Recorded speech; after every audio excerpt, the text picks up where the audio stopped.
My wife joked in Arabic at the family dinner. I smiled politely. Then I answered her, in perfect Arabic. Her family went silent. So there I was, sitting at the Al Sayed family table like some kind of exotic zoo animal that had accidentally wandered into the wrong habitat. And let me tell you, the irony wasn't lost on me. 12 people, yeah, 12 whole human beings, were chattering away in rapid-fire Arabic around me, their voices rising and falling like some kind of linguistic symphony that I apparently wasn't invited to conduct. My fork was doing this awkward hover thing over a plate of perfectly good lamb that was getting colder by the second, while everyone around me laughed like they were watching the funniest comedy special ever recorded, and the punchline was, well, me, the invisible American husband, the guy who married into this circus without reading the fine print.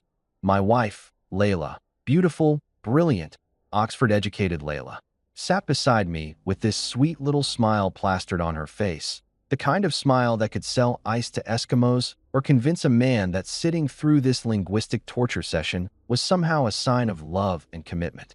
She was translating for me, bless her heart, and by translating I mean she was feeding me the PG-rated Disney Channel version of whatever roast session was currently happening at my expense. Her interpretation skills were, let's say, creative, selective. The kind of selective editing that would make a Hollywood producer proud. They're asking if you like the food, she'd say, her voice dripping with that fake sweetness that should have been my first red flag 2 years ago. Sure, Layla. Sure they are. Because what they were really saying, and oh boy, did I know exactly what they were really saying, was more along the lines of they're asking if you're domesticated enough to make coffee without burning down the kitchen, or if Layla needs to keep you on a leash to prevent any major household disasters. But hey, who's counting? Not me. Sitting here with my American smile and my American patience, pretending like I couldn't understand every single word coming out of their mouths. I smiled politely, the kind of smile I'd perfected over years of corporate meetings and dealing with difficult clients. The smile that said, sure, go ahead and mock the foreign husband. This'll be real fun later when the tables turn, and trust me, they will turn. It was the smile of a man who knew something nobody else in the room knew. And let me tell you, that knowledge was sitting in my chest like a loaded gun, just waiting for the right moment to go off. Everyone at that table thought they had me figured out. The clueless American son-in-law who couldn't tell the difference between hello and your shoes are ugly in Arabic. The guy who needed everything explained to him like he was a golden retriever trying to understand quantum physics. The foreign husband who was nice enough, sure, but clearly out of his depth in this world of Middle Eastern family dynamics and cultural expectations that went back generations. They probably had a family group chat somewhere, because of course they did. Every Arab family has a WhatsApp group with like 50 members, where they discussed me like I was some kind of ongoing science experiment. Week 47 of studying the American husband still hasn't learned to remove his shoes at the door without being reminded. What they didn't know, and oh man, this was the kicker that made sitting through these dinners almost worth it, was that I spoke Arabic better than half the people at that table. Not just tourist Arabic, not just where's the bathroom and how much does this cost Arabic, but actual, fluent, business-level Arabic that I'd been using for 6 years in Dubai running corporate contracts for a firm that would make their eyes pop out of their heads if they knew. 6 years of negotiating deals, managing teams, navigating the complex world of Middle Eastern business culture where what you say is only half as important as how you say it and when you say it. 6 years of learning not just the language, but the subtext, the implications, the subtle art of reading between the lines in a culture that practically invented reading between the lines. But apparently, my resume hadn't made it to the family WhatsApp group. Shocking, I know. Maybe it got lost in translation along with Layla's actual respect for me, or her honesty, or any number of things that seemed to have gone missing somewhere between our wedding day and this moment right here, watching her mother's cousin twice removed, or was it her aunt's second cousin? I'd lost track of the family tree, which had more branches than a California redwood, gesturing animatedly while explaining something that definitely involved the word for simple or simpleton, which I'd heard about 17 times already tonight. Tonight, I'd made a decision. I was going to keep quiet. I was going to sit here, smile my American smile, eat my lamb that was now officially room temperature, and let them think they were getting away with it. I was going to be the world's best audience for their comedy routine about the dumb foreign husband who couldn't find his way out of a paper bag without GPS and a translator. I was going to nod and smile and pretend like every insult was going over my head like a paper airplane in a hurricane. For now, because here's the thing about keeping secrets. They're only fun when you know exactly when you're going to reveal them. And I was saving this particular revelation for the perfect moment, the kind of moment that would make this entire evening of subtle humiliation worth every second. I was like a poker player sitting on a royal flush, watching everyone else at the table bet big on their pairs and their straights, completely oblivious to the fact that I was about to clean house. Layla squeezed my hand under the table, probably thinking she was being supportive, probably thinking I was grateful for her translations and her presence beside me in this sea of Arabic conversation. I squeezed back, because I'm not a monster, and also because maintaining cover was important. Let her think I was the grateful, slightly confused husband who needed her to navigate this big, scary world of her family dynamics. Let her think she was protecting me from something, when really, I was protecting her from the embarrassment that was coming down the pike like a freight train with no brakes. The lamb was actually pretty good, now that I'd finally taken a bite. Perfectly seasoned, tender, cooked just right. Shame I couldn't focus on enjoying it while Uncle whoever he was across the table was explaining to everyone how Americans don't understand real food. We just eat hamburgers and think ketchup is a vegetable. I mean, he wasn't entirely wrong about the ketchup thing. Congress did try to classify it as a vegetable back in the Reagan era, which was hilarious and depressing in equal measure, but still. The audacity of this man to insult American cuisine while I was literally eating his family's food and pretending to be too stupid to understand the insult. That took talent. That took commitment to the bit. I was learning so much tonight. Not about Arabic culture. I already knew that backward and forward. Not about family dynamics. Dubai had taught me everything I needed to know about that. No, I was learning about exactly how little my wife respected me, exactly how much her family thought of me as some kind of charity project, and exactly how sweet revenge was going to taste when I finally decided to drop the mask and show them who they'd really been dealing with this whole time. But that would come later. Right now, I had lamb to finish and insults to mentally catalog for future reference. The night was young, and the show was just getting started. Looking back now, with all the wisdom that comes from hindsight and a healthy dose of what the hell was I thinking, I can pinpoint the exact moment I should have known this whole thing was going to be more complicated than I'd signed up for. It was 2 years ago, at a conference in London where I'd been sent to represent my firm at some mind-numbingly boring symposium on international trade regulations, the kind of event where everyone wears expensive suits and pretends to care about tariff structures while really just networking and drinking overpriced coffee. That's where Layla had swept into my life like a tornado in designer heels, and honestly, I didn't stand a chance. She was brilliant in that effortless way that makes mere mortals feel like we're operating with half a brain. MBA from Oxford. Not just any MBA, mind you, but from Oxford, which she managed to drop into conversation within the first 15 minutes of meeting me, along with her thesis on emerging markets in the Middle East and her fluency in 4 languages. She was poised, articulate, funny in a sharp-witted kind of way that made me want to keep up with her banter, and she had this smile that could probably negotiate peace treaties if she aimed it at the right people. I was smitten. I was done for. I was that guy who sees a beautiful woman and immediately starts planning the wedding in his head, which in retrospect was probably my first mistake. What Layla had conveniently forgotten to mention during our whirlwind romance. And let me tell you, it was a whirlwind, the kind that picks up trailer homes and drops them in other states, was that her family tree had more titles than the entire British Royal Library. I'm talking serious pedigree here, the kind of family connections that make people in certain circles sit up and take notice. Her grandfather had been some kind of diplomat or ambassador or something equally impressive that involved lots of formal dinners and international significance. Her grandmother came from old money, the kind that doesn't talk about being old money because everyone already knows. There were uncles who owned things, plural, and cousins who ran things, also plural, and a general sense that the Al Sayed family name opened doors that regular people didn't even know existed. Me? I was the nice foreign husband, which is Arabic code for temporary distraction that we're all being polite about until this phase passes. I was the guy who'd somehow convinced their daughter to marry outside the carefully curated circle of appropriate suitors who probably all had their own impressive family trees and could trace their lineages back to someone who once did something important somewhere. I was the American interloper, the outsider, the guy who didn't quite fit the mold, but who Layla had apparently decided was worth the family drama. Her father, Kareem, ran a construction empire that had projects across 3 continents and made more money in a quarter than I'd probably see in a lifetime.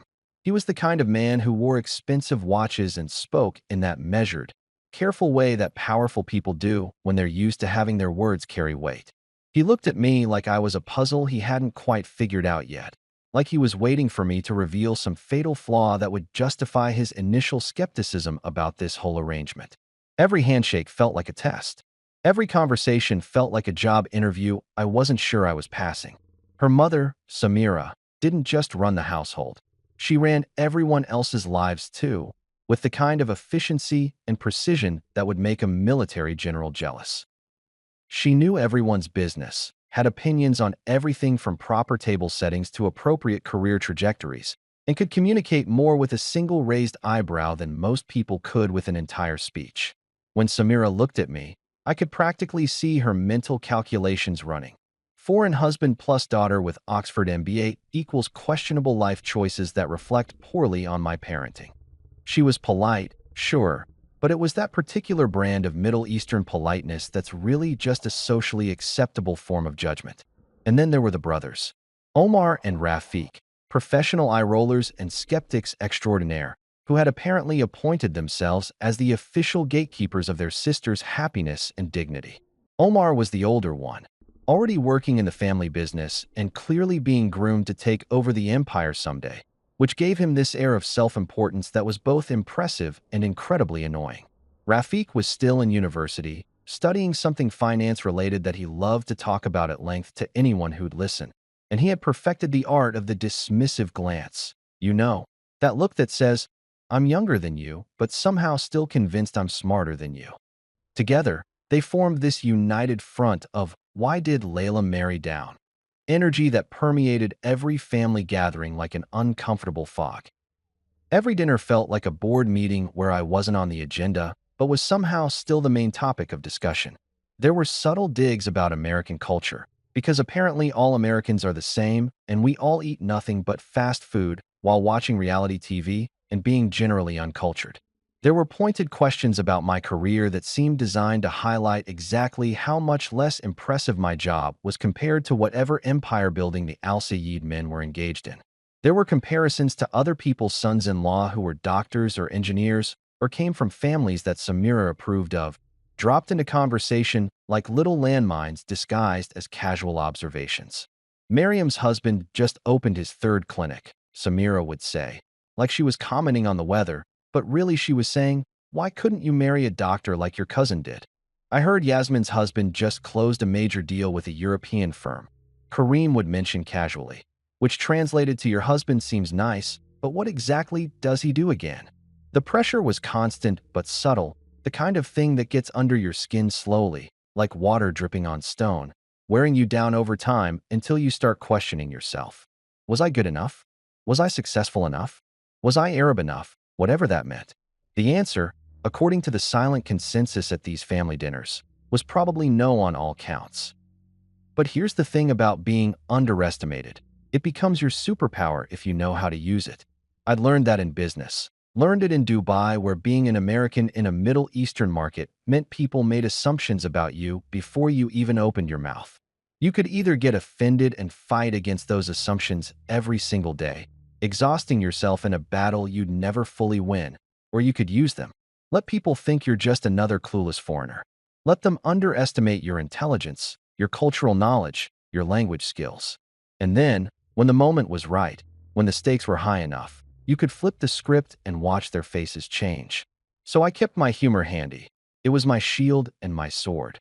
The thing that kept me sane through all the family dinners and thinly veiled criticisms and moments where I felt like I was being evaluated for a position I'd already been hired for. You can't be offended if you're too busy laughing, right? That was my philosophy. Every dismissive comment, every skeptical look, every conversation in Arabic that they thought I couldn't understand. I cataloged it all with a smile, turning it into material for the comedy routine that was my life, starring me as the underestimated underdog who was playing a much longer game than anyone realized. The Damascus Rose restaurant glittered like someone had taken a wedding cake, covered it in gold leaf, and decided to serve overpriced Middle Eastern fusion cuisine inside it. I'm talking chandeliers that probably cost more than my first car, marble floors so polished you could see your reflection contemplating your life choices, and table settings that had more forks than any reasonable human being should need for one meal. This wasn't just dinner. This was a production, a statement, the kind of place where you knew the bill was going to make your credit card weep before you even sat down. And naturally, as the foreign son-in-law trying to prove himself worthy of the Al Sayed name. Guess who was expected to pick up the tab? Yours truly, the American with the apparently infinite wallet. The waiter, dressed in a uniform that was somehow more formal than most people's wedding attire, glided over to pour wine with the kind of reverence usually reserved for religious ceremonies. Red wine. Expensive wine. Wine that I wasn't actually allowed to drink yet, because we were still in that awkward appetizer phase where taking a sip would be socially premature, but that I was absolutely expected to pay for because that's how these family dinners worked. I watched the deep burgundy liquid fill everyone's glasses and mentally calculated how much this bottle alone was setting me back. Somewhere, my bank account was crying. But hey, at least I was buying my way into family acceptance, right? Right? Conversation swirled around the table in Arabic, musical and sharp and coded in that way that family conversations always are when there's an outsider present. It flowed like water, rising and falling with laughter and dramatic pauses and those moments where everyone talks over each other, because Middle Eastern family dynamics don't believe in taking turns. It was beautiful, actually, in an anthropological kind of way. If I wasn't the subject of half the conversation, I might have actually enjoyed it. Instead, I sat there with my polite American smile, my untouched wine glass, and my growing collection of mental notes about exactly what everyone was saying. Layla's cousin, I think her name was Nadia, or maybe Noor. Honestly, there were so many cousins I'd lost track somewhere around cousin number 15, leaned across the table with this concerned expression that wasn't fooling anyone. He looks confused, she said in Arabic, like I was a lost puppy who'd wandered into the wrong restaurant. Her tone had that particular quality of fake sympathy that women use when they're pretending to be nice, but are actually being catty as hell. Her aunt, Samira's sister, whose name I definitely should remember, but had completely blanked on because my brain could only hold so much Al Sayed family information at once, nodded in agreement. He smiles like he doesn't understand, she added, and I swear to God there was this little smirk playing at the corner of her mouth, like she was enjoying this observation way too much. It's sweet, really, like a child at a grown-up party. I smiled wider, because what else was I going to do? Flip the table? Start speaking Arabic and ruin the surprise I'd been carefully cultivating for weeks? No, I was a professional. I was a man with a plan. I was also a man who was adding both of these women to my mental list of people who were going to feel really stupid really soon. But that's beside the point. The table chuckled, that polite, knowing chuckle that happens when everyone's in on the joke except for one person, and that person is sitting right there pretending not to notice.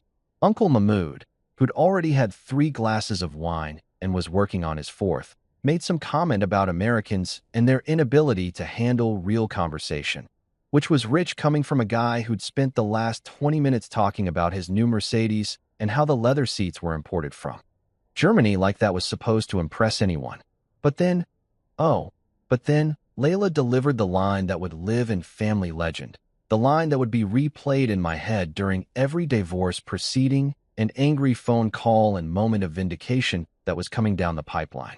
She turned to her mother, speaking in that perfect, unaccented Arabic that she'd grown up with, the kind of fluency that comes from being raised in a household where the language isn't just spoken but lived, and she said with this little laugh that was supposed to be affectionate, but just sounded condescending. He's sweet, but simple.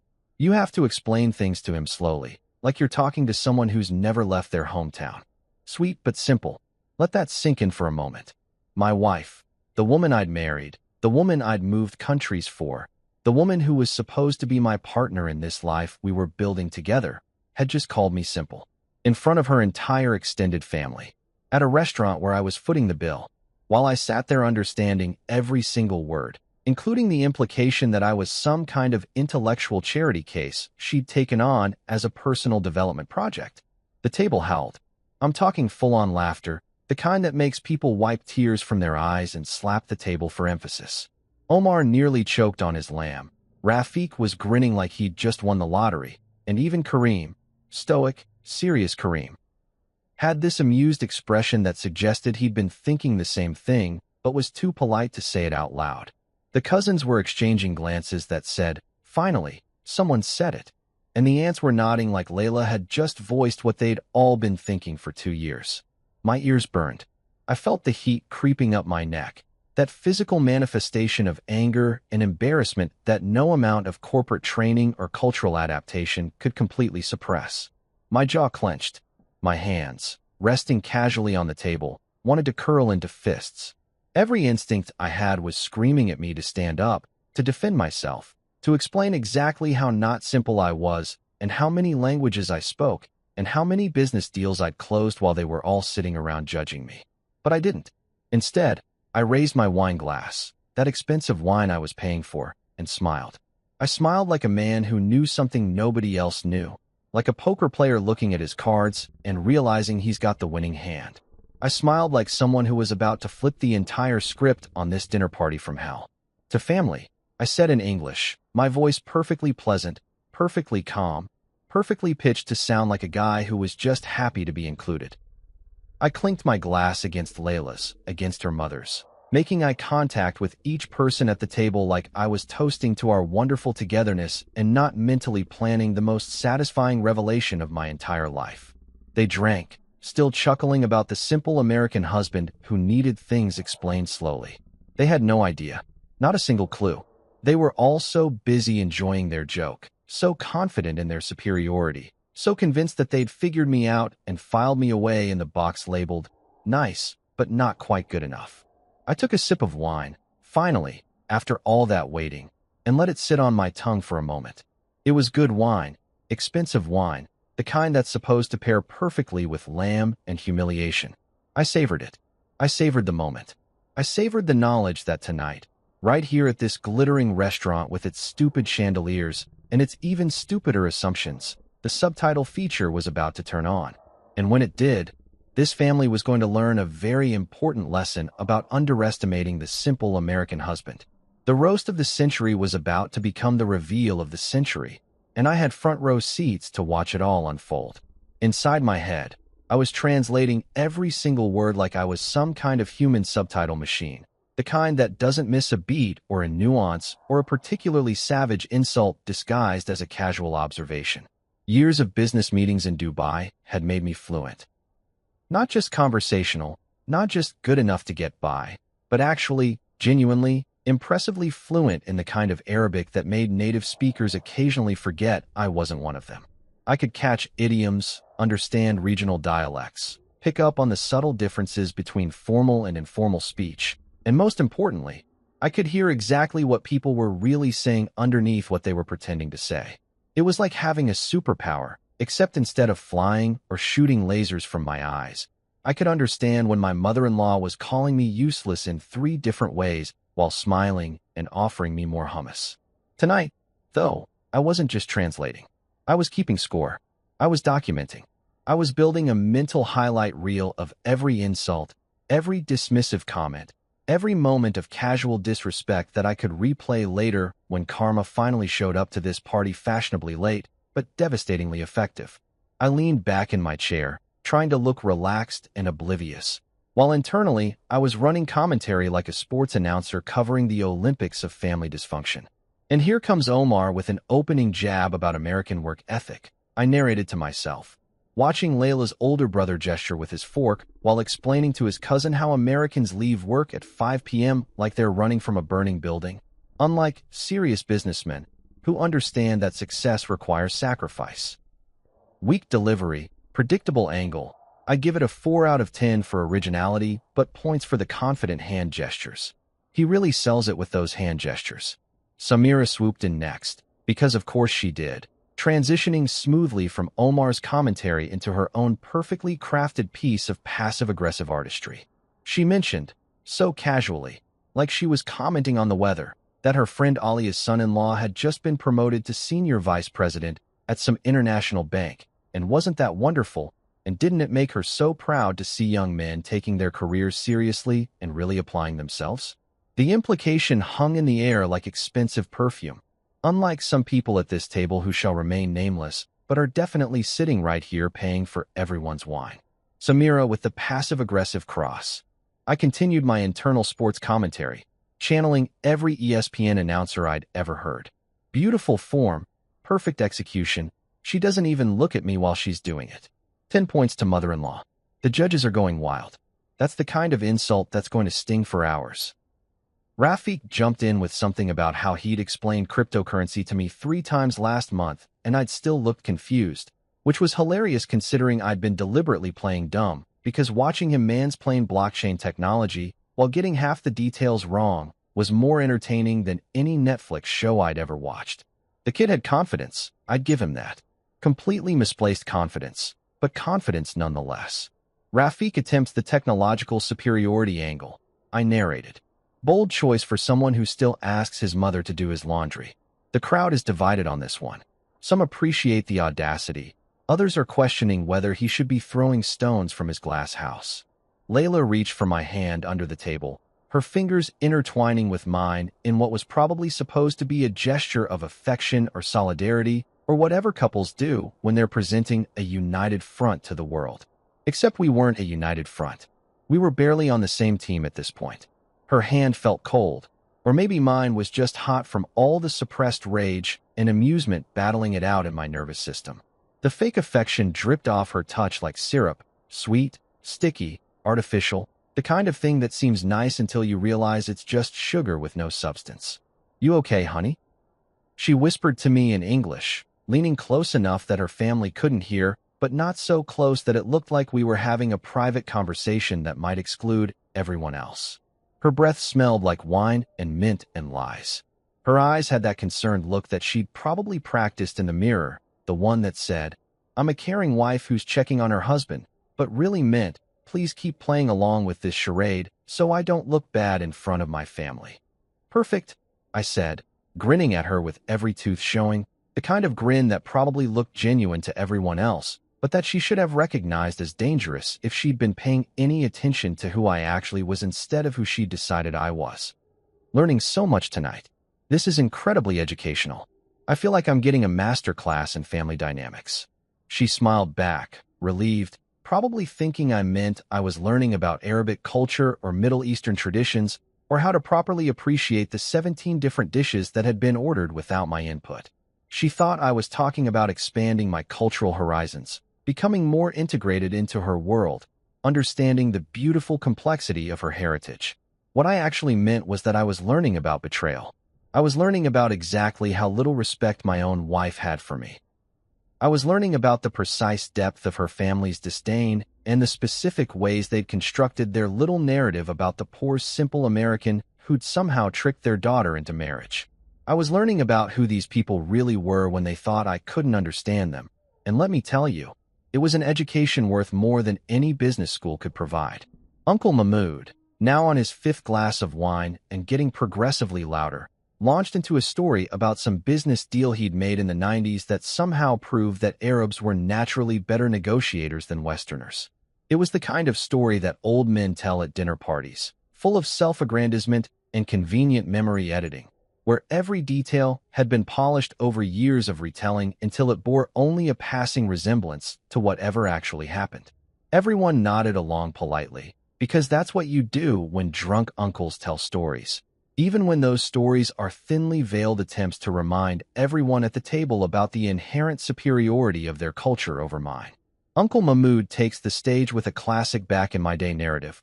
I continued my internal commentary. He's really committing to this performance. Someone should probably cut him off soon, but that would require acknowledging that he's 3 drinks past coherent. The family chooses to ignore this, as is tradition. A cousin I'd met exactly twice and whose name I was pretty sure started with an A or possibly an H, Arabic names all started blending together after you'd been introduced to 47 relatives in one wedding weekend.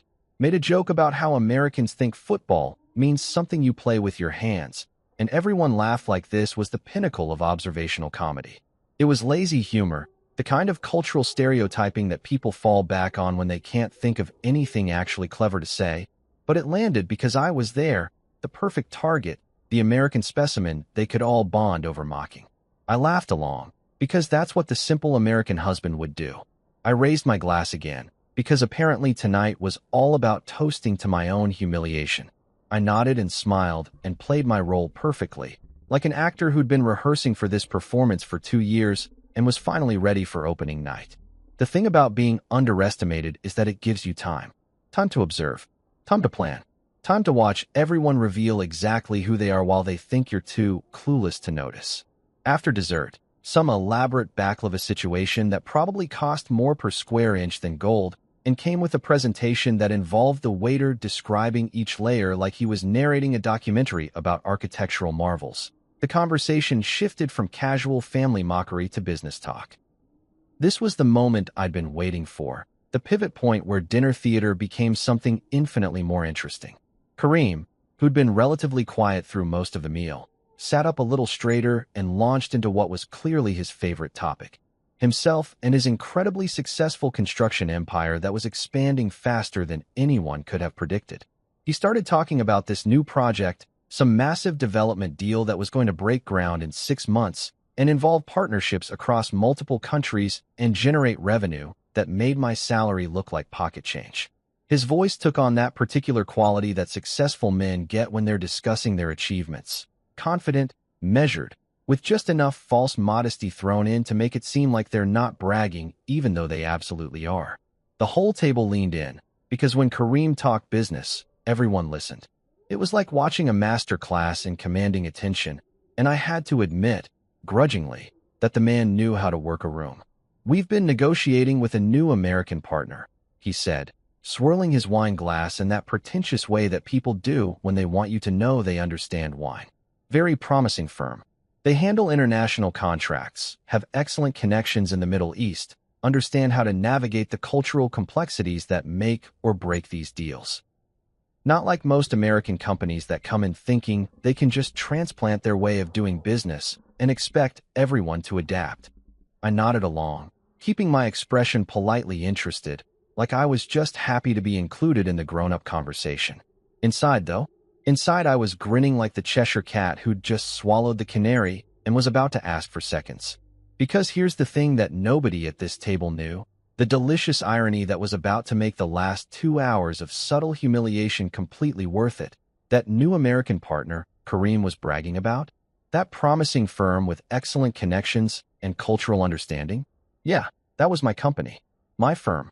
The one I'd been working at for 8 years. The one I'd helped build into an international powerhouse. The one where I wasn't just some mid-level employee, but actually ran the entire Middle Eastern division. Layla had fed him pieces of my professional life like breadcrumbs over the past 2 years, carefully edited snippets that never quite connected into a complete picture. She'd mentioned that I worked in international business, that I did some consulting, that I traveled occasionally for work. What she'd never done was actually explain what I did, where I worked, or the fact that her father's company had been courting my firm for the better part of 6 months, sending proposal after proposal, increasingly desperate to land this partnership, because it would open doors that even the mighty Al Sayed construction empire couldn't kick down on its own. The consultant they sent was impressive, Kareem continued, clearly enjoying having the table's attention.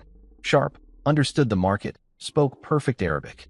Finally, an American who's done his homework. We're meeting again next week to finalize terms. This partnership could triple our international presence within 2 years.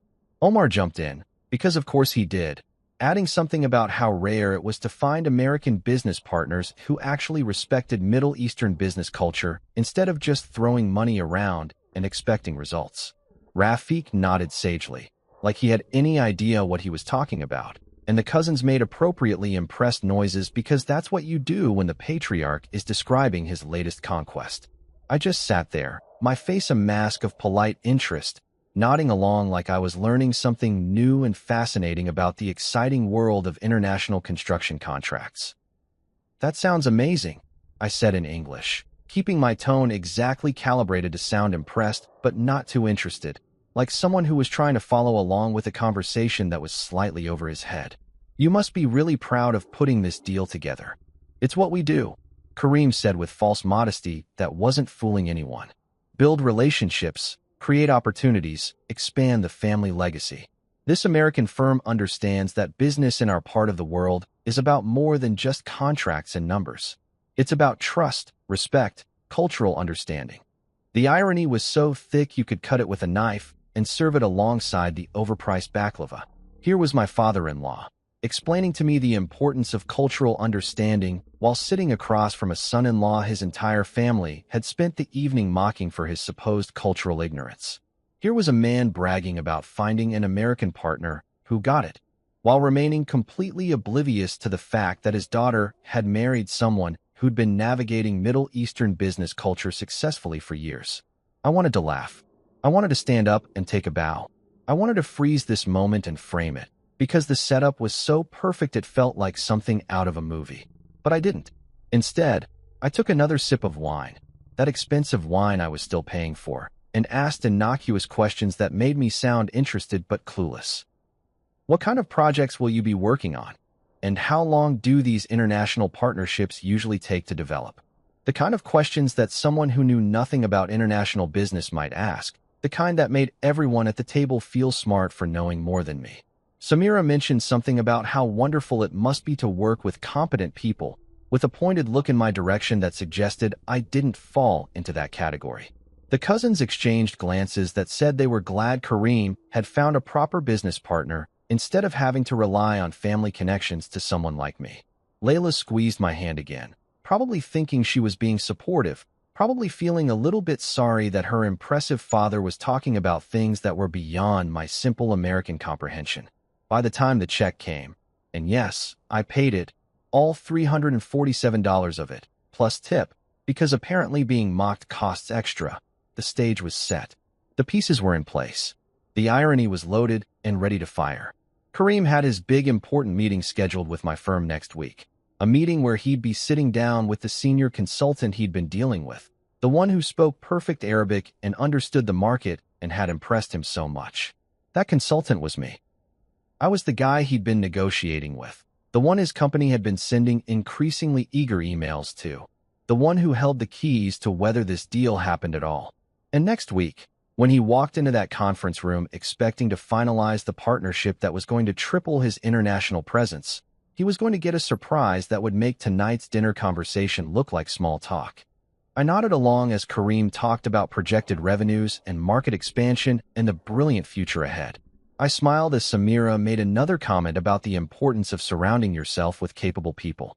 I thanked them all for a wonderful evening as we stood to leave, because I was nothing if not polite, even when I was mentally planning the most satisfying professional power play of my career. "Sure, tell me more about this brilliant foreign consultant," I thought as we walked out of the Damascus Rose restaurant into the cool night air.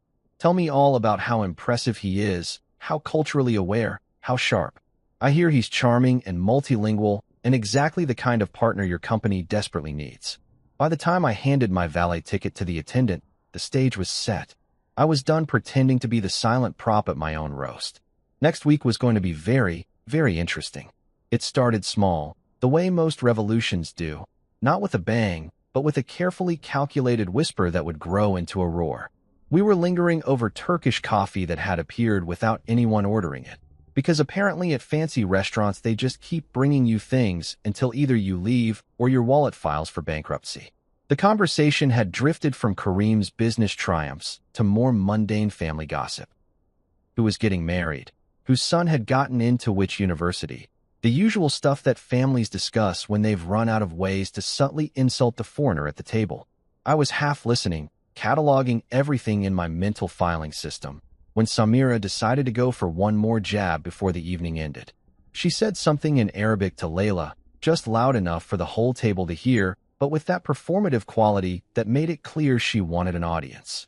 "You'll need to train him properly," she said. using a word that you typically reserve for teaching a dog to sit or a child to use the bathroom. Men don't come knowing how to be good husbands. It takes patience and firm guidance. My mother had to practically rebuild your father from scratch when we married.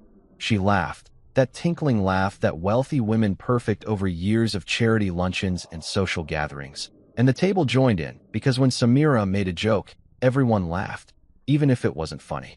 That was it. That was the moment. The final straw that broke the camel's back, or in this case, broke the last thread of patience holding my carefully constructed facade together. 2 years of biting my tongue. 2 years of playing dumb. 2 years of letting them think I was some kind of project that needed fixing, some rough material that Layla was nobly shaping into an acceptable human being. I was done. I laughed. Not a fake laugh, not a polite chuckle, but a real, genuine laugh that came from somewhere deep in my chest, and probably sounded slightly unhinged because at this point, I was feeling slightly unhinged in the best possible way. The kind of unhinged you feel right before you do something you've been planning for months and can't quite believe you're actually going through with it. And then I answered her. In Arabic.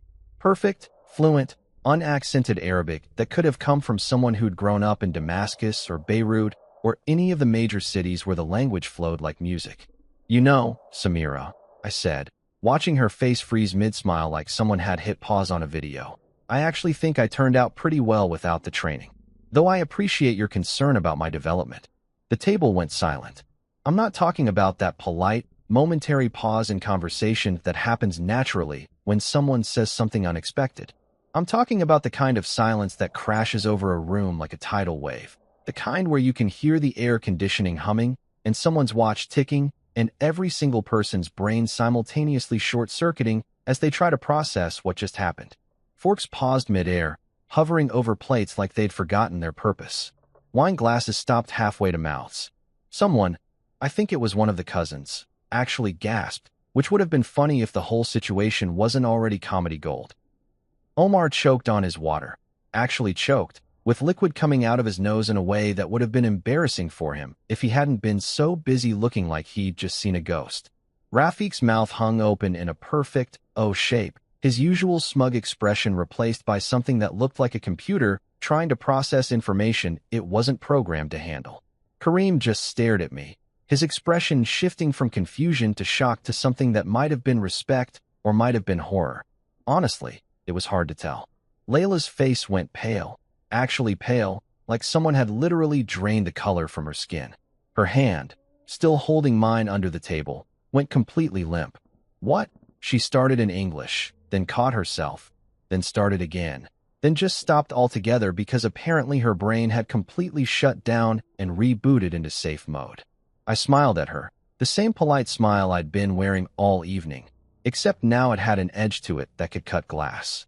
Surprise, Habibti, I said, using the Arabic term of endearment with just enough sweetness to make it sting. Sorry, I thought we were all multilingual now. Isn't that what your family values? Cultural understanding? Communication? I took a sip of my Turkish coffee, which was actually pretty good. Kudos to the Damascus Rose for at least getting that right. And let the silence stretch for another few seconds, because timing is everything in comedy, and this was the greatest comedic moment of my life. Then I leaned back in my chair, completely relaxed, and decided to really commit to the bit. Should I translate the last 2 hours of conversation for everyone? I asked the table at large, still in Arabic, my tone conversational like I was offering to explain the plot of a movie they'd missed.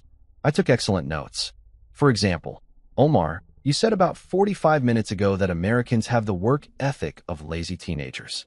Interesting observation from someone who showed up an hour late to his own father's birthday party last month because he couldn't decide which watch to wear. Omar's face went red.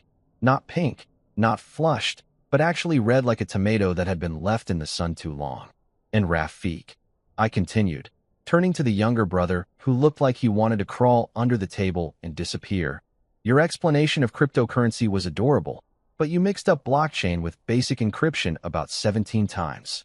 I didn't correct you because watching you confidently explain things incorrectly was more entertaining than anything on Netflix this month.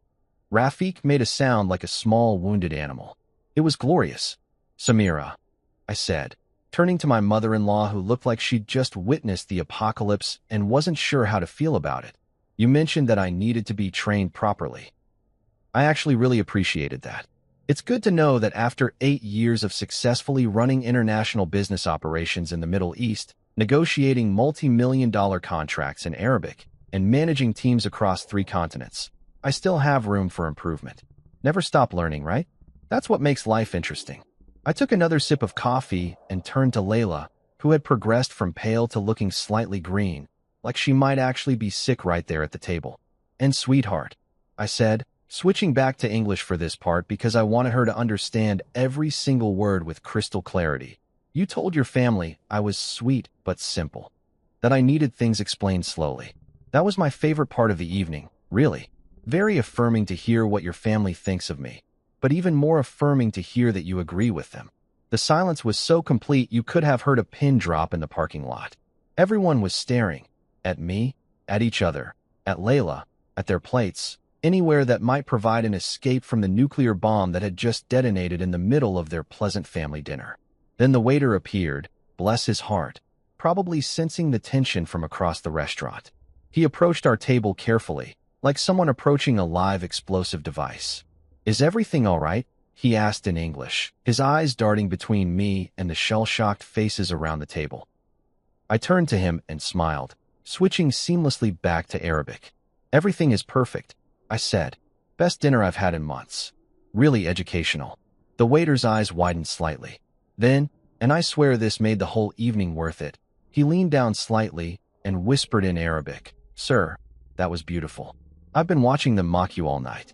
"Well done." Layla tried damage control immediately, because of course she did. Switching to English like changing languages would somehow reset the conversation and undo the last 5 minutes of nuclear-level truth bombs I just dropped on her entire family. "He's joking," she said, her voice pitching slightly higher than normal, that telltale sign that she was panicking and trying desperately not to show it. She laughed, but it came out all wrong, strangled and artificial like the sound a dying hyena might make if hyenas could experience social embarrassment. "He learned a few phrases to surprise us. Isn't that sweet? He's been practicing. A few phrases. A few phrases." The audacity of this woman to sit here, after I'd just delivered a perfectly conjugated, idiomatically correct breakdown of the evening's events in Arabic that would make a linguistics professor weep with joy, and try to convince everyone that I'd just memorized some tourist basics like, "Where's the bathroom?" and "How much is this?" I had to admire the commitment to the narrative, even as the ship was actively sinking and the orchestra was packing up their instruments. I nodded enthusiastically, playing along for exactly 3 seconds before completely torpedoing her attempted rescue mission. "Absolutely," I said in Arabic, then switched to English. "Just a few phrases. Like the phrase for your husband is sweet but simple. Or the phrase for Americans don't understand real food. Or my personal favorite, the phrase for we're only being polite to him because we have to be. Yeah, just picked up those casual, everyday expressions. Super basic stuff." Kareem cleared his throat, that deep, rumbling sound that powerful men make when they're trying to regain control of a situation that has spiraled completely beyond their grasp. He straightened in his chair, adjusted his expensive watch. Nervous habit. I'd noticed he did that whenever he was uncomfortable, and looked at me with an expression that was trying very hard to be authoritative but was really just confused. "You understand Arabic?" he asked, like he was still processing this information, like his brain was running through every family dinner, every conversation, every casual comment made over the past 2 years and recalculating the damage. "Since before your daughter learned to fake empathy," I said politely, keeping my tone conversational and pleasant like I was discussing the weather and not delivering a verbal assassination. "I lived in Dubai for 6 years running corporate contracts. Worked with clients from Saudi Arabia, Lebanon, Jordan, the UAE. You pick up the language pretty quickly when your job depends on it. Also helps when you actually respect the culture enough to invest time in learning it properly, instead of just assuming everyone should accommodate you." The barb hung in the air, delicately wrapped in politeness, but sharp enough to draw blood. Kareem had made comments throughout the evening about American businessmen who expected everyone to speak English, who didn't bother learning local customs, who treated international business like they could just export American corporate culture wholesale. And here I was, the American son-in-law he'd been dismissing, pointing out that I'd done exactly what he claimed to value while he'd been too busy judging me to notice. More silence. The kind of silence that's somehow louder than any conversation, filled with the collective sound of every person at the table mentally reviewing every single thing they'd said in front of me over the past 2 years and dying inside. Omar was staring at his plate like it might offer him an escape route. Rafiq had his phone out, probably texting someone about this disaster or possibly just looking for something, anything, to do with his hands that wasn't making eye contact with me. The cousins had gone quiet, their earlier amusement replaced with secondhand embarrassment and the dawning realization that they'd all participated in mocking someone who'd understood every word. Samira recovered first, because powerful women don't stay powerful by falling apart in public. She straightened her shoulders, took a delicate sip of her coffee, and attempted to pivot to graciousness. "Well," she said, switching to English with that diplomatic smile that probably worked wonders at charity events and society luncheons, "this is certainly unexpected. If we'd known you spoke Arabic, we would have been nicer." I interrupted, still smiling pleasantly. "More respectful? Actually asked me about my work instead of assuming I was some kind of unemployed loser who got lucky with your daughter? Yeah, probably. That's kind of the point, isn't it? You're only nice to people you think are worth being nice to. Everyone else gets the performance, the polite dismissal, the subtle insults disguised as concern. You could have buttered the tension and served it with dessert at this point. It was thick, palpable, the kind of awkward that seeps into your bones and makes you want to crawl out of your own skin. The waiter who'd whispered his approval to me earlier was hovering near the kitchen, clearly entertained but trying not to show it. Another server walked past our table, took one look at the expressions, and immediately pivoted toward a different section of the restaurant like he'd sensed danger. Then I did something that I'd been planning for exactly this moment. I clinked my glass, that same expensive wine glass that had been part of the evening's subtle mockery and financial bleeding. The sound rang out clear and bright in the silence, and everyone's attention snapped to me like I was about to make a toast at a wedding, except this was more like a funeral for their assumptions and my patience. "To family," I said, raising my glass and looking directly at each person at the table, making eye contact, holding it just long enough to make them uncomfortable. "And to surprises, to the unexpected, to the things we don't see coming because we're too busy assuming we've got everything figured out, to underestimation and irony and the beautiful, poetic justice of reality checking our arrogance." I took a long sip, watching them over the rim of my glass. Nobody joined the toast. Nobody raised their glass or said, "Cheers," or did any of the normal social things you do when someone makes a toast. They just sat there, frozen, like I'd turned them all into statues with my words. "Also," I added, setting my glass down with a gentle clink, "to translation. Real translation. Not the selective, edited-for-content version that makes you feel better about your prejudices, but the actual, honest, word-for-word kind that shows you who people really are when they think you can't understand them." Half the table suddenly found very urgent reasons to check their phones. Urgent texts that needed immediate responses. Important emails that couldn't wait. Breaking news that required their full attention right this second. It was like watching a synchronized swimming routine of avoidance. Everyone moving in perfect harmony toward their devices, their purses, their wallets, anywhere that wasn't this conversation. Omar mumbled something about needing to leave early for a meeting tomorrow, at 9 p.m. on a Friday night. A meeting that definitely wasn't happening, but nobody called him on it because everyone was grateful for an excuse to end this dinner. Rafiq agreed immediately that yes, he also had something early, maybe a study group or a thing with friends, definitely a legitimate reason to leave right now.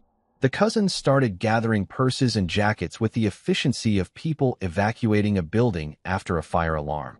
Samira maintained her composure but kept glancing at her husband with an expression that screamed, "Do something," while Kareem sat there looking like a man who'd just realized he'd been playing chess against someone he thought was playing checkers and had just gotten checkmated in 4 moves.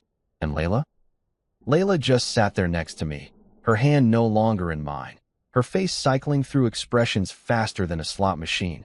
Shock, embarrassment, anger, panic, and something else I couldn't quite identify. Maybe respect? Maybe fear?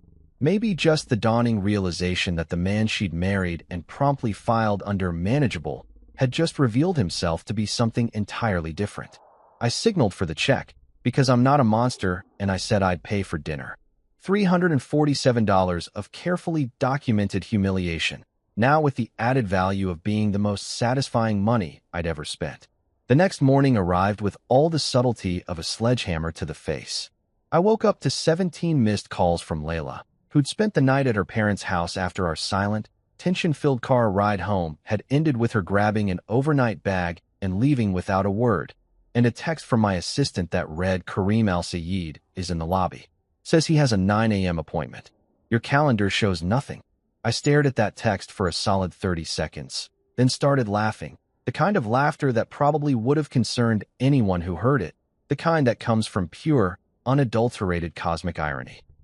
Because here's what Kareem didn't know yet. What he was about to find out in approximately 45 minutes when he walked into our conference room expecting to meet with the impressive American consultant he'd been courting for 6 months. That consultant was me.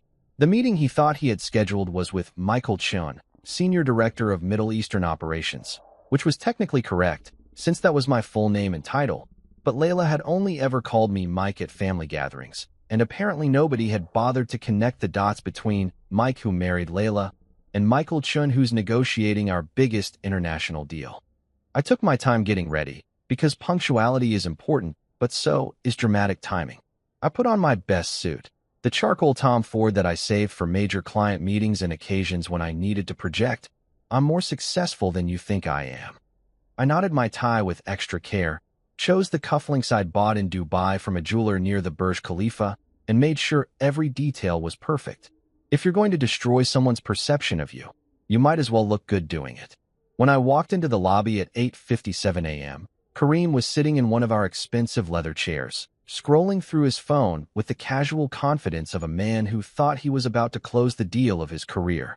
He was wearing what had to be a $5,000 suit. His shoes were polished to a mirror shine, and he had that aura of success and power that comes from decades of being the most important person in every room he enters. He looked up when I approached, and I watched his expression cycle through confusion, recognition, and then something close to horror as the pieces started clicking into place. "Mike," he said, standing up automatically because good manners are deeply ingrained even when your brain is short-circuiting. Are you working here?" "Working here," I repeated, letting the question hang for just a moment before smiling. "Kareem, I don't work here. I run the entire Middle Eastern division. Have for the past 3 years. Before that, I spent 6 years in Dubai building our presence in the Gulf states. But yes, I suppose working here is technically accurate, if a bit reductive." I watched him process this information, watched his brain trying to reconcile simple son-in-law who needs things explained slowly with senior director of the firm my company desperately wants to partner with. It was like watching someone try to solve a Rubik's Cube while underwater. Theoretically possible, but clearly very difficult. "You're Michael Chun," he said slowly, like he was testing the words. "The consultant we've been negotiating with. The one who speaks." He stopped, closed his eyes briefly, and I could actually see the moment when every conversation from the past 6 months replayed in his head with new context. Perfect Arabic? I finished for him. Yes. Surprise number 2. Well, technically surprise number 1.5 since last night was the main event, but who's counting? "Come on up to the conference room. We have a lot to discuss." I led him to the elevator, maintaining pleasant small talk about the weather and traffic while he looked like a man walking to his own execution.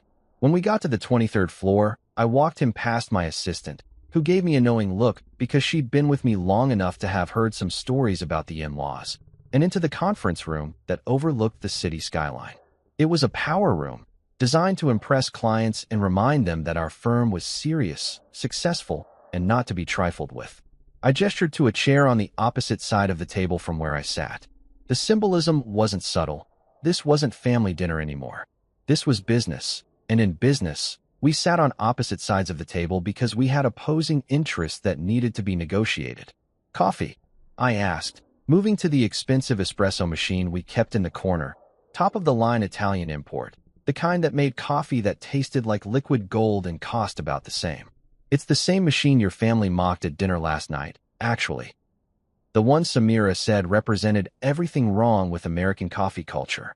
But I find it makes an excellent espresso. Really, genuinely excellent.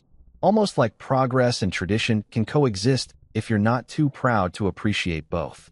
Kareem opened his mouth, closed it, opened it again. Michael, I didn't know. If I had known that you were. That I was what? I interrupted, pouring 2 espressos with the practiced ease of someone who'd made about 10,000 cups of coffee in this machine.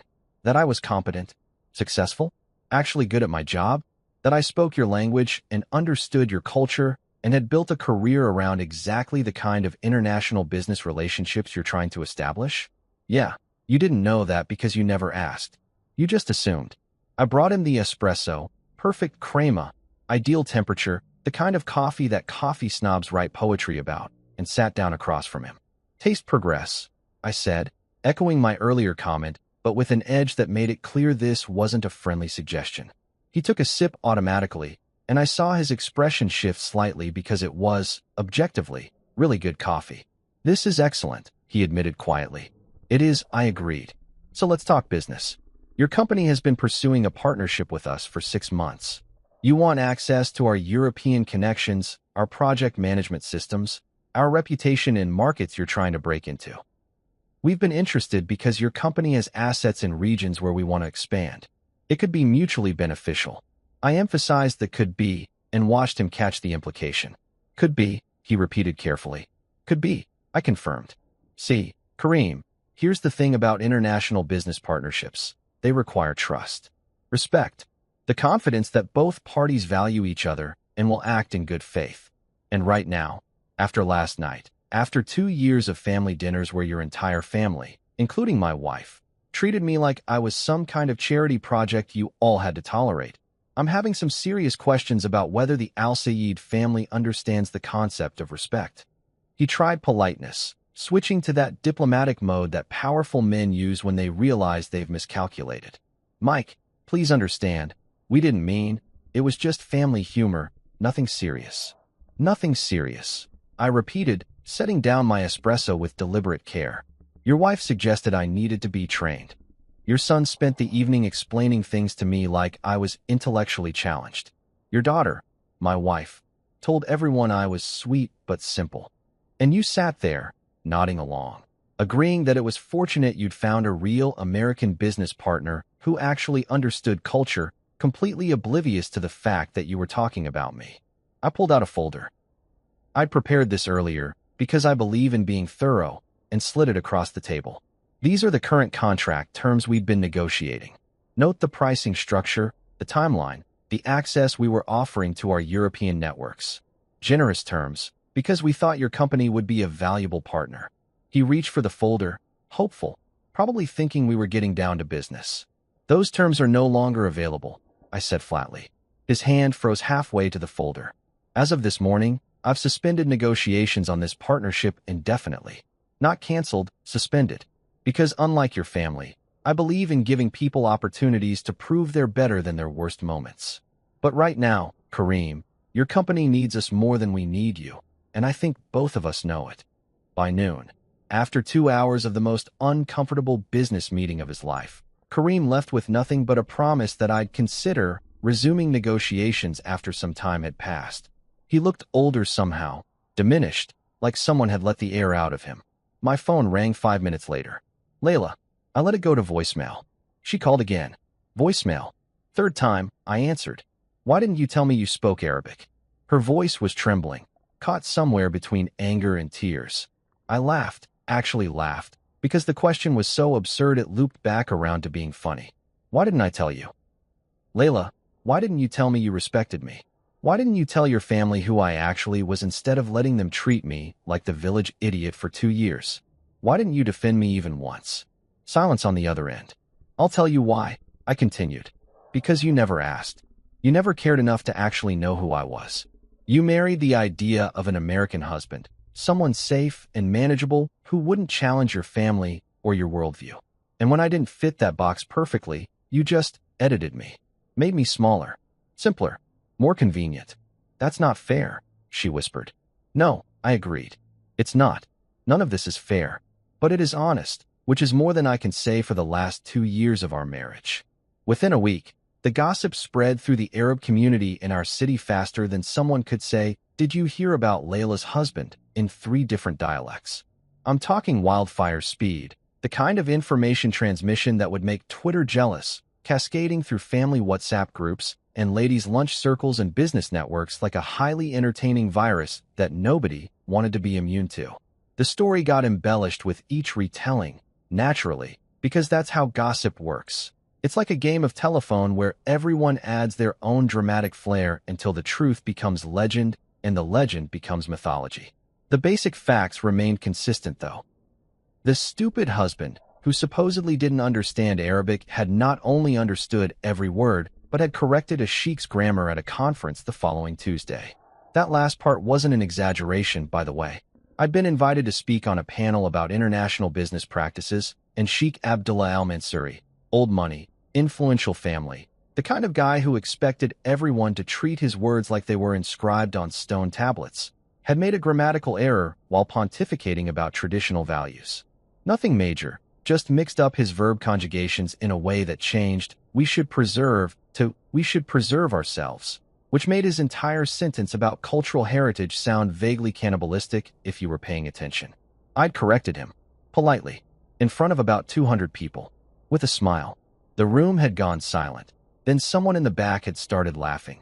Then suddenly half the audience was either trying not to laugh or looking absolutely scandalized that someone had dared to correct a sheikh. Sheikh Abdullah had stared at me for a long moment, and I genuinely thought he might have security escort me out or possibly challenge me to some kind of honor duel. Instead, he'd started laughing too, this big booming laugh that filled the conference hall, and said, finally, an American who actually learned the language properly instead of just memorizing business phrases, "We should hire you to teach our children." That story made the rounds even faster than the dinner revelation. Suddenly, I wasn't just the son-in-law who'd surprised everyone. I was the American who'd out-Arabed the Arabs, the foreigner who knew the language better than some native speakers, the guy who'd been hiding his competence like a secret weapon and had finally deployed it with surgical precision. Layla's relatives alternated between apologizing and pretending to admire my mystery, depending on their personality type and how guilty they felt about the past 2 years. Her cousin Nadia, or maybe it was Noor, I still wasn't entirely sure, sent me a long text message that essentially said, "I always knew you were smart. I was just playing along with everyone else. Please don't hold it against me." Right. Sure you did. Omar attempted to reach out through LinkedIn of all places, sending me a connection request with a message about building bridges and moving forward professionally, which I ignored because I'm petty and also because watching him squirm was more satisfying than any professional networking opportunity he could offer. Rafiq showed up at my office building one afternoon, looking sheepish and holding what appeared to be expensive scotch as a peace offering. My assistant buzzed me. "There's a young man in the lobby with alcohol and regret. Says he's your brother-in-law." I had her send him away, but I appreciated the effort. At least the kid had the decency to feel bad about it, even if his approach to apologizing needed work. The best part, though, the absolute cherry on top of this chaotic Sunday, was Samira's response.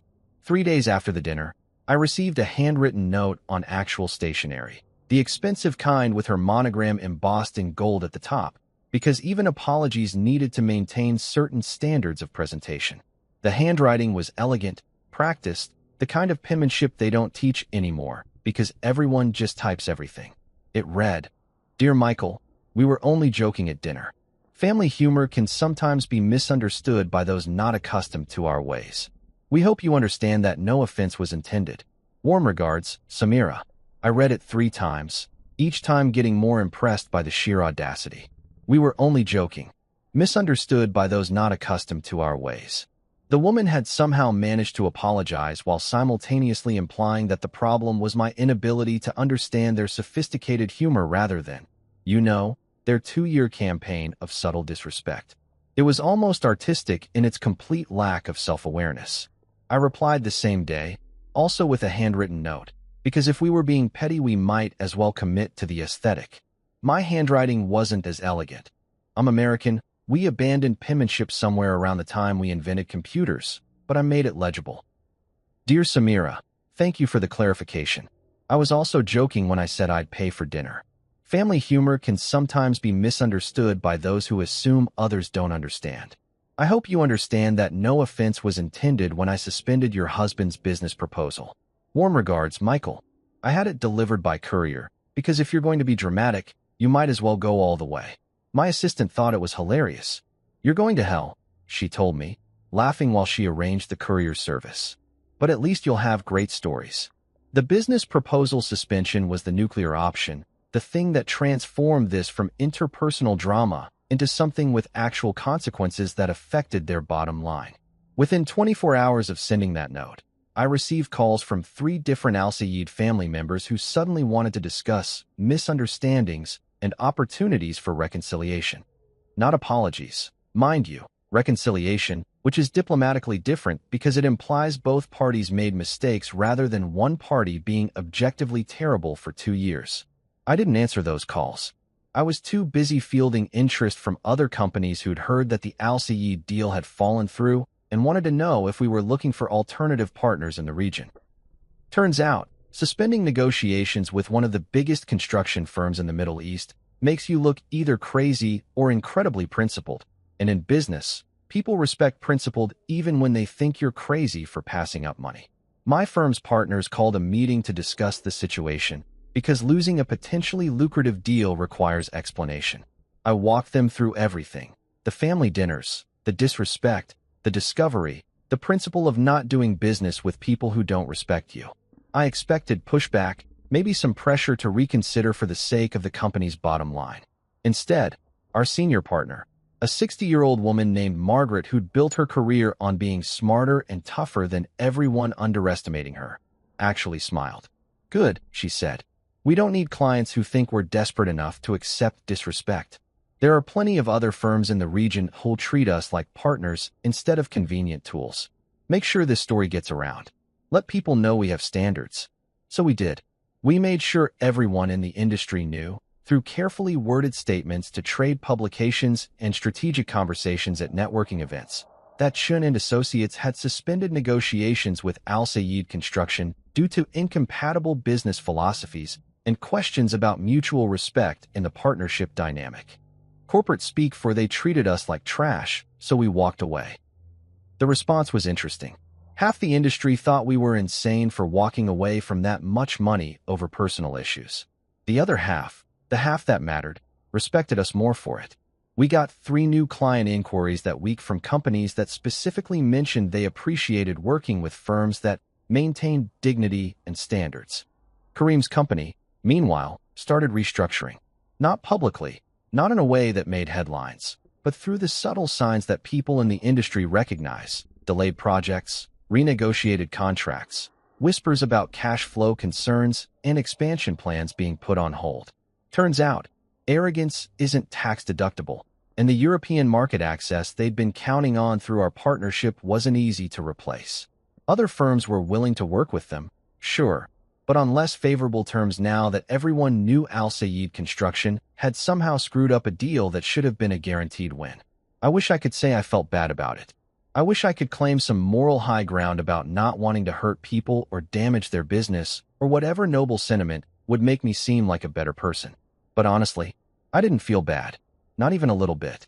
They'd spent 2 years making me feel small, and now they were learning that actions have consequences and words matter, and you can't just apologize your way out of systematic disrespect. Layla called less frequently as the week progressed, her messages shifting from anger to confusion to something that might have been genuine remorse, but was probably just panic about the social fallout. Her friends were asking questions. Her family was in crisis mode. Her father's business was suddenly uncertain, and her husband, the sweet, simple one who needed things explained slowly, had somehow become the villain or the hero depending on who you asked. I didn't answer most of her calls, but I did listen to the voicemails, cataloging them the same way I'd catalog the insults at dinner. Evidence, documentation, a record of everything that happened when the truth finally came out, and the carefully constructed facade of our marriage crumbled like a sandcastle at high tide. A month later, I found myself sitting at the same Damascus Rose restaurant, same glittering chandeliers, same overpriced menu, Same marble floors that reflected your face back at you like a mirror asking if you'd learned anything. Except this time the context was completely different. This time I was here with my own team, 8 colleagues from the firm who'd just closed a major deal with a Turkish construction company that made the Al Sayed partnership look like small potatoes in comparison. We were celebrating, actually celebrating, not performing celebration while secretly mocking each other in languages we assumed others didn't understand. The laughter around my table was genuine, the kind that comes from people who actually like each other and aren't bound together by obligation and shared DNA and centuries of cultural expectations about family loyalty. Layla had moved back in with her parents 2 weeks after the dinner incident, packing her things while I was at work like she was staging some kind of dramatic exit that I wouldn't witness. She'd left a note, because apparently we were a family of note writers now, that said something about needing space and time to think and figure out who we were as individuals before we could be partners. Corporate therapy speak that meant, I can't handle the social embarrassment of being married to you right now. I'd come home to half-empty closets and absent toiletries in an apartment that suddenly felt bigger and quieter and, honestly, more peaceful than it had in months. I didn't fight it, didn't call her begging for reconciliation or suggesting couples counseling, or any of the things that people do when they're trying to save marriages that probably shouldn't be saved. I just hired a lawyer, a good one, the kind that charges by the hour but actually knows what she's doing, and started the paperwork. Not out of spite, not out of anger, but out of the simple recognition that you can't build a life with someone who fundamentally doesn't respect you. And respect isn't something you can create through therapy or time or wishful thinking. The rumor mill, that ever-churning engine of community gossip, reported that Kareem's company was restructuring, which is business euphemism for things are not going well and we're scrambling to fix it before everyone notices how badly things are going. Apparently arrogance isn't tax-deductible. I'd made that joke before, but it bore repeating because the irony was just too perfect. The European expansion they'd been planning, the international partnerships they'd been bragging about, the vision of Al Sayed Construction becoming a global player. All of it was on hold, delayed, pending market conditions, which really meant pending our ability to find someone else willing to work with us after we torched our most promising partnership opportunity. Projects were being renegotiated at less favorable terms. Investors were asking uncomfortable questions. The family's social standing, so carefully cultivated over decades of strategic marriages and business success and charitable donations to the right causes, was taking hits from unexpected directions. People talked. People always talk.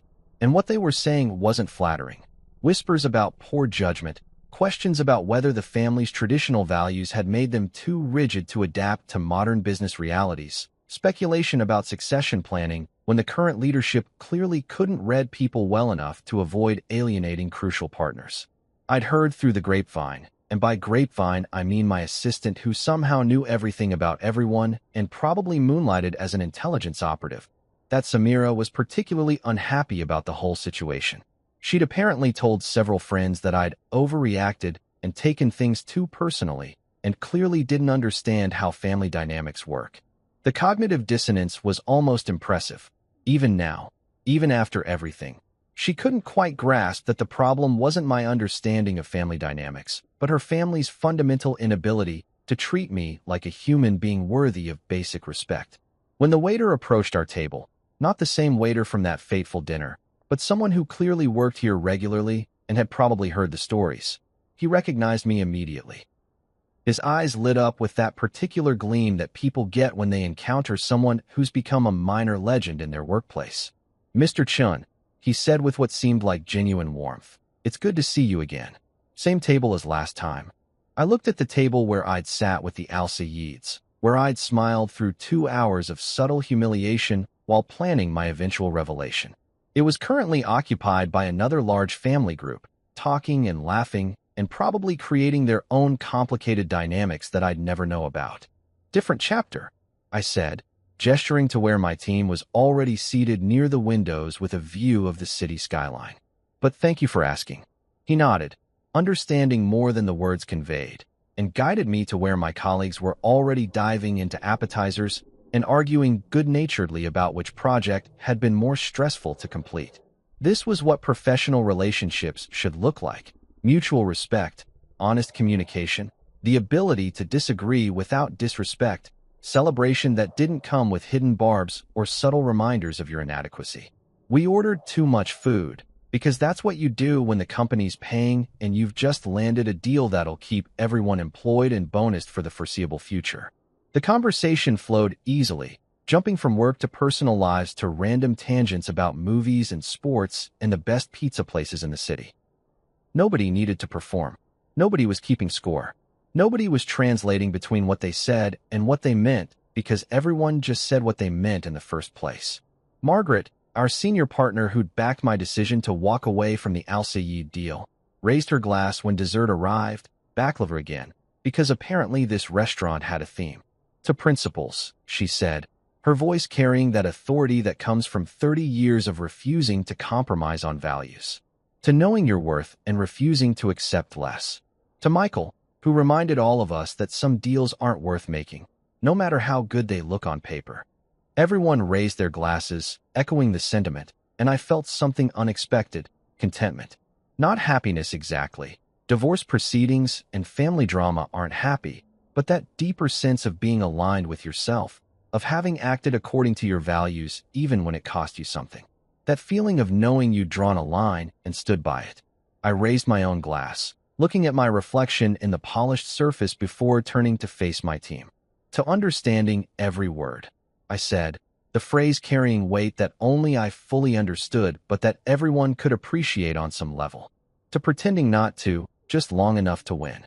To patience and timing and the sweet satisfaction of proving people wrong about their worst assumptions. We drank, and the wine tasted better than it had at that disastrous family dinner. Same restaurant, same wine list, probably the same vintage, but context changes everything. Victory makes everything taste sweeter, and this was victory even if it came wrapped in the complicated package of a failing marriage and burnt bridges with my in-laws.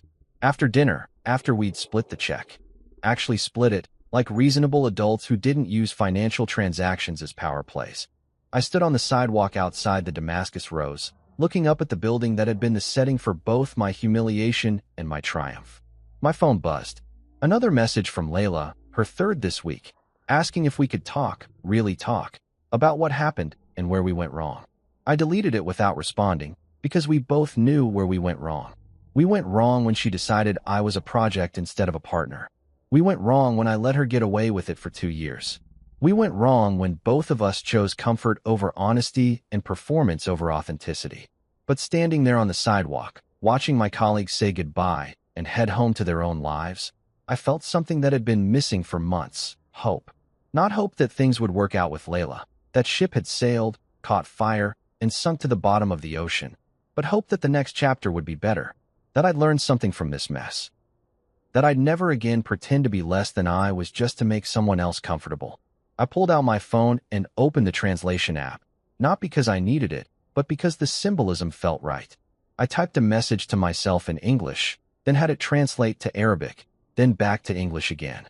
The translation was imperfect, slightly off. The meaning shifted through the double conversion, exactly like what Layla had done with our relationship, filtering everything through her lens until the original meaning was lost. I deleted the translation and typed a new note, this time just in English, simple and direct, to new beginnings, to honesty, to finding people who don't need you to be smaller to make them feel bigger. Then, in perfect Arabic, speaking only to myself in the quiet evening air, I whispered, to new beginnings, and walked toward my car, toward my apartment that was quieter but more honest, toward whatever came next in this chapter of my life that I was writing for myself instead of having translated by someone else. The Damascus Rose glittered behind me, all gold and marble and expensive pretension, the stage where I'd played my best role and delivered my best performance. But I was done performing now, done translating between what I was and what people wanted me to be. Done sitting at tables where I wasn't actually welcome. Time to find new tables, new restaurants, new chapters that didn't require subtitles because everyone spoke the same language of mutual respect and honest communication. Time to build a life that didn't need translation.